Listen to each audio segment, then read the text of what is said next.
अमीन क्षारीय क्यों होते हैं? अमीन में नाइट्रोजन परमाणु पर एक इलेक्ट्रॉन युग्म पाया जाता है, जिसके कारण वह लुईस क्षार की बात व्यवहार करते हैं। यही कारण है कि जो अमीन होते हैं वो क्षारीय होते हैं। यानी अगर पूछा जाए कि अमीन क्षारीय क्यों होते हैं, तो जितने भी अमीन होते हैं उनमें नाइट्रोजन पाया जाता है। इस नाइट्रोजन परमाणु पर एकांकी इलेक्ट्रॉन युग्म पाए जाते हैं, जिसके कारण वह लुईस क्षार की बात व्यवहार करते हैं। और यही कारण होता है कि जो अमीन होते हैं वो क्षारीय होते हैं। अब क्वेश्चन ये है कि मेथिल अमीन और डाईमेथिल अमीन और ट्राईमेथिल अमीन में क्षारीयता का क्रम बताना है। तो मेथिल अमीन में एक एल्किल समूह है, इसलिए इसका आई प्रभाव कम होगा।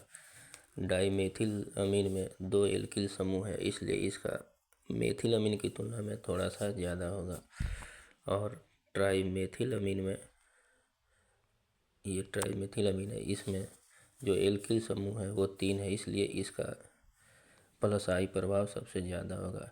इसलिए ट्राईमेथिल अमीन में प्लस आई प्रभाव का मान सबसे ज़्यादा होता है, इसलिए सबसे ज़्यादा जो क्षारीय होगा वो ट्राईमेथिल अमीन होगा। फिर उसके बाद से डाईमेथिल अमीन होगा, फिर लास्ट में क्या होगा, ये मेथिल अमीन होगा। तो गैसीय अवस्था में जो इनका क्षारीयता का क्रम है, सबसे ज़्यादा क्षारीय होगा ट्राईमेथिल अमीन, फिर उसके बाद से होगा डाईमेथिल अमीन, फिर उसके बाद से होगा मेथिल अमीन। और जलीय अवस्था में ये इनका क्रम बदल जाता है। जलीय अवस्था में होगा 2 डिग्री अमीन यानी डाईमेथिल अमीन, फिर उसके बाद से होगा 1 डिग्री अमीन यानी मेथिल अमीन, और लास्ट में होगा ट्राईमेथिल अमीन यानी 3 डिग्री अमीन। अगला क्वेश्चन है कि जो एनिलीन है वो कम क्षारीय होता है, क्यों?